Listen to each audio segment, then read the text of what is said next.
Otep à tous, bienvenue sur la chaîne des panafricanistes par essence, par conviction et par excellence. Celle des citoyens qui émitent par nécessité et obligation de combat. Nous sommes une chaîne qui n'est guidée que par nos ancêtres et rien que par les ancêtres qui appartiennent à l'égrégore du monde noir. Par conséquent, nous ne croyons en aucun Dieu venu de l'étranger. Toutefois, cette vidéo n'est aucunement destinée à inciter à la haine ou à la violence, car nous menons un combat qui est d'abord et avant tout spirituel, intellectuel et démocratique. Ensuite, il est politique, géopolitique et géostratégique, contre l'impérialisme, le colonialisme, le néocolonialisme et l'endocolonat, qui sont tous qualifiés de crimes contre l'humanité. Nous menons ce combat sur la base du principe fondamental que nous avons hérité de nos ancêtres kémites, qui est celui de la Mahat, c'est-à-dire solidarité, vérité et justice. Vous êtes donc en droit de connaître la vérité et nous avons l'obligation de vous dire la vérité, rien que la vérité, afin que justice soit rendue au continent africain. Et ça, c'est notre modeste contribution dans cette noble lutte en faveur de la souveraineté, la dignité, la solidarité et l'unité africaine. C'est exactement ça que nous appelons le panafricanisme. Bien-aimés frères et sœurs, le président du Nigeria, Bola Tinubu, sort de sa cécité politique. Il est guéri de son coma politique et cérébral. Et il abandonne Emmanuel Macron en plein vol, sans lui donner au moins l'occasion d'avoir un parachute. Eh oui. Bola Tinubu a été clair cette fois-ci. Lorsque nous vous avions dit que Bola Tinubu demandait 9 mois pour le Niger, 9 mois de transition, parce que le Nigeria est déjà passé par une telle épreuve, où en 1981, ou plutôt 1980, il y a eu un coup d'État et les putschistes ont eu 9 mois pour rétablir la situation, rétablir l'ordre dit démocratique occidental. Donc, Tinubu se dit, mais si on a pu faire ça ici au Nigeria, le grand Nigeria, donc on peut le faire aussi au Niger, qui est à côté. Parce que de toutes les façons, ceux qui sont au Niger, là, ils réfléchissent comme nous. Ce sont nos parents, ce sont nos frères. Donc, ils sont comme nous. Si nous sommes intelligents à ce point, donc eux aussi peuvent être intelligents à ce point. Si nous sommes bêtes, donc eux aussi sont bêtes. Mais le résultat, les mêmes causes produisent les mêmes effets. Il n'y a pas de raison que ça ne puisse pas produire un résultat au Niger. Voilà ce que Bola Tinubu est allé déclarer à la tribune des Nations Unies. Quand on vous disait ça, il y a des gens qui se disaient que où est-ce que vous êtes partis ramasser ça? La CEDEAO a contredit, la CEDEAO a dit non, c'est faux, c'est pas vrai, on ne négocie pas, il y aura une intervention militaire. Nous savons. La France sait qu'elle ne peut pas intervenir militairement. Si elle intervient militairement, ça va être son chaos, ça va être sa fin, ça va être sa destruction. Et ça pourra probablement arriver jusqu'en France, sur le sol français. Et oui, on peut atteindre aussi le sol français. Voilà ce qui se passe. Donc, Bola Tinubu est venu à la tribune des Nations Unies pour dire non à Emmanuel Macron, non à ses valets locaux comme Alassane Ouattara, Patrice Talon et Macky Sall. Macky Sall se cache maintenant, il ne veut plus dire la vérité, il ne veut plus parler correctement, mais il essaye à demi-mot de vous dire que oui, Bola Tinubu a raison, qu'il faut négocier avec ce gouvernement, que rétablir Bazoum c'est un leurre, c'est un rêve, on vous ment, comme disait Laurent Gbagbo, le grand Gbagbo. Et nous sommes d'accord avec lui. On ment à la communauté internationale. On ment à Bazoum lui-même. C'est parce qu'il n'est pas intelligent. Vous savez, quelqu'un qui a vécu dans la magouille, qui a été président par la magouille, qui a tout reçu par la magouille, eh bien, il ne peut jamais être intelligent, puisqu'il n'évolue que dans la magouille. Voilà le problème. Bola Tinubu dit pas d'intervention militaire au Niger. Écoutez, Bola Tinubu, pas d'intervention militaire au Niger. Toutes les manigances de Emmanuel Macron, là, au Bénin, Sénégal, Côte d'Ivoire, vous savez à quoi ça va aboutir? Je vais vous dire une chose. Je l'ai déjà dit dans une des vidéos. Ces gens-là, un ticket, aller simple. Donc, ce sont ces mêmes gens-là qui vont pratiquer, qui vont expérimenter, qui vont mettre en œuvre le terrorisme dans toute la sous-région du Golfe de Guinée. C'est ça qui est en train d'attendre la sous-région. Vous n'avez pas constaté que les terroristes ont redoublé d'attaques ces derniers temps, depuis que le Niger aussi a dit non à la France? Vous n'avez pas constaté ça? Mais c'est quoi? Mais ce sont ces mêmes soldats qui sont rentrés, ces mêmes soldats ceux qui étaient déjà là, qui se réveillent, à qui on remue pour dire, bon, allez-y maintenant, faites le travail. Vous avez des attaques simultanées dans plusieurs villes en même temps.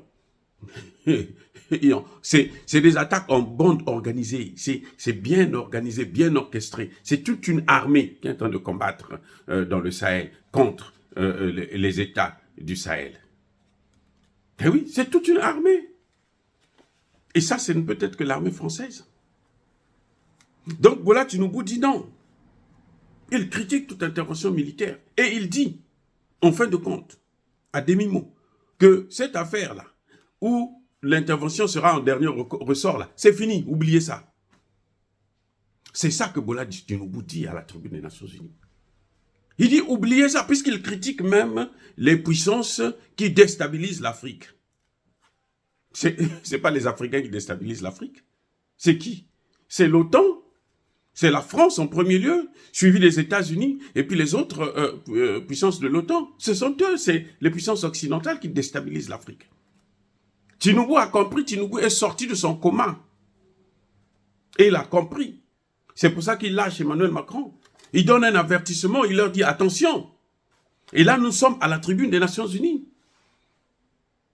Ceux qui nous disaient que vous mentez, la CEDEAO n'a pas donné 9 mois à Tchani, c'est faux. Tinubu s'en prend directement au secrétaire général de l'ONU, sans le savoir, puisque le secrétaire général de l'ONU, c'est lui qui soutient la France.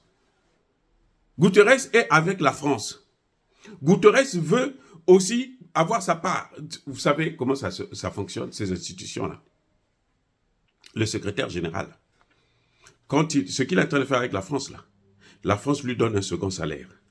La France lui donne des mines dans le pays là où il est parti, là où il est en train de travailler. Je vais vous dire une chose, la preuve. Celui qui avait amené Gbagbo à La Haye, j'ai oublié son nom d'ailleurs, parce qu'il est tellement ridicule. Je ne suis même pas sûr. Ah, Ocampo, voilà. Un certain Ocampo, le procureur de la Cour pénale internationale. Vous savez ce qu'il est devenu? C'est devenu un producteur de pétrole, un marchand de pétrole. Oui. C'est devenu un homme d'affaires, dont le pétrole. Mais de quel pétrole il s'agit? C'est le pétrole des pays comme la Côte d'Ivoire, le Congo, Gabon, ainsi de suite. Vous croyez que c'est le pétrole du Brésil ou d'où il vient là? Non, non, non, non. C'est notre pétrole qu'il vend. C'est maintenant son travail. Et c'est comme ça qu'il s'enrichit. Donc, Guterres, quand vous voyez ce qu'il est en train de faire là, parce que s'il n'avait pas déjà ses mines à lui, comme Alassane Ouattara a des mines au Niger, donc Guterres, on lui a promis, si tu fais ça, nous allons te donner tant de mines. Et comme tu vas partir bientôt du secrétariat général de l'ONU, eh ben, tu seras toujours nourri au lait. Parce que Guterres, c'est un voyou dans son pays là. Il n'a pas pu faire la politique. Il faisait la politique, non? Il a échoué lamentablement dans tous les domaines. Et il était même accusé de beaucoup de malversations. C'est pour ça que, pour le blanchir, là, pour le recycler, on l'a amené à l'ONU. Ne soyez pas surpris. Donc, quand Tinubu dit que, attention, vous qui déstabilisez l'Afrique, mais il s'adresse à qui? Il s'adresse d'abord, en premier lieu, à Emmanuel Macron. Il s'adresse aux Américains. Il s'adresse à Guterres, le secrétaire général de l'ONU. Maintenant, regardez ce qui se passe. Nous vous avions dit que quand le fait que Tinubu ait négocie sur la base d'accorder 9 mois, ça veut dire qu'on a oublié Bazoum. Le dossier Bazoum, là, c'est fini. Il n'y a que la France seule qui pense que Bazoum existe encore. Et la France le pense avec le secrétaire général de l'ONU. Mais vous vous rendez compte, à l'ONU, là, Tchani a parlé. Je vais vous dire, expliquer ça dans une autre vidéo. Bref, c'était une reconnaissance du gouvernement de transition. Et nous sommes déjà dans la transition. Maintenant, on est en train de négocier les modalités, la durée de cette transition. Ce que Macky Sall est venu dire sur RFI, que nous avons l'option militaire est toujours sur la table. Il le dit pourquoi? Parce que c'est ce que les Blancs veulent entendre, c'est ce que les Français veulent entendre. Parce que tant qu'ils entendent ça, là, eux, c'est bon, si ce sont les Noirs qu'on va les tuer, il n'y a pas de problème, puisqu'en Ukraine, là, personne ne veut une intervention militaire. Personne n'a accordé une intervention militaire à Poutine, alors que Poutine avait posé un problème de sécurité. Mais comme c'est l'Europe, comme c'est entre eux, ce sont des frères, et là-bas, il faut la paix. Mais quand on vient en Afrique, là, il faut qu'on domine. Et c'est ce que le président Touadéra a rappelé. L'hégémonie, ce sont des causes de ce que vous voyez, la déstabilisation du continent. Maintenant, ce que Tinubu n'a pas compris, c'est que les circonstances ne sont plus les mêmes.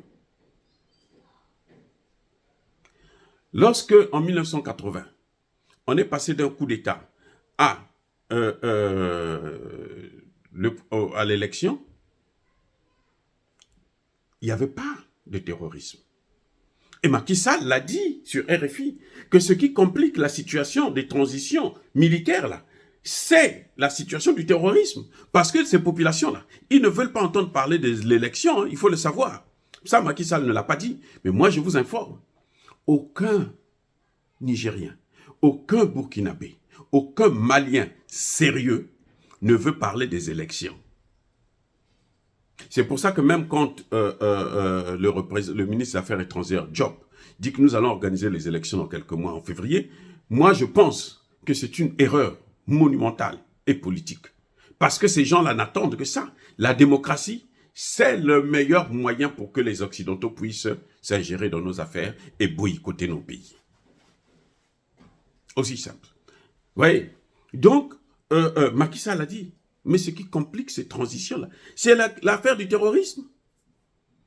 Et moi, j'ajoute que le problème, c'est que les populations, elles, veulent la sécurité avant l'élection. Donc, si vous mettez l'élection devant, vous commettez une erreur. Et c'est ça que je rappelle à Tinubu. 9 mois, ça ne suffit pas. À moins que Tinubu nous dise que la France va partir, les États-Unis vont partir, ils vont partir avec leurs terroristes, ils vont les amener aux États-Unis, c'est un grand territoire, ils vont les amener en France, eh ben, c'est un territoire pourri déjà, occupé par les Chinois et autres. Donc ils peuvent aller faire le terrorisme là-bas. Nous, on s'en fiche éperdument, mais qu'ils nous libèrent tranquille. Eh oui. Voilà ce que Tinubu a posé sur la table des Nations Unies. Il a bien été clair que ça ne peut plus continuer, c'est terminé. Hey, bien-aimés frères et sœurs, Macron est seul maintenant, avec Alassane Ouattara, Patrice Talon, et Macky Sall aujourd'hui hésite. Macky Sall n'a même pas encore recruté ses soldats qui vont partir. Donc, Macky Sall sait que c'est pas possible. Quand vous l'écoutez sur RFI, vous sentez que c'est quelqu'un qui est sous perfusion. Et le médecin de cette perfusion, c'est Emmanuel Macron. C'est pour ça qu'il est obligé de vous dire que non, l'option est toujours sur la table. Mais il sait. Il a dit on est en train de négocier en coulisses. Ce n'est pas officiel. Donc vous ne voyez pas. Mais nous sommes en train de négocier. Oui. Tinubu ne peut pas négocier sans qu'eux puissent être informés. Les négociations que Tinubu est en train de mener, c'est au nom de la CEDEAO. Donc tous les pays de la CEDEAO sont au courant. Ceux qui brandissent encore la menace d'agression ne sont que des ignobles préfets d'Emmanuel Macron. Dire cela, c'est inciter à la haine ou à la violence, non. Yaba colère ve yamalem. Encore une fois, bien-aimés frères et sœurs, je persiste et je signe. Soyez bénis. Soyez abondamment bénis par le Dieu des Kémites et par nos ancêtres angélisés. Mais que tous ceux qui persécutent le continent africain le pillent et le déstabilisent. qu'il soit noir, blanc, chinois, arabe, indien ou qui qu'il soit puni, maudit, foudroyé, neutralisé, écrasé, effacé par ce Dieu des Kémites et par nos ancêtres angélisés. Vive l'Afrique éternelle, j'ai dit et j'assume.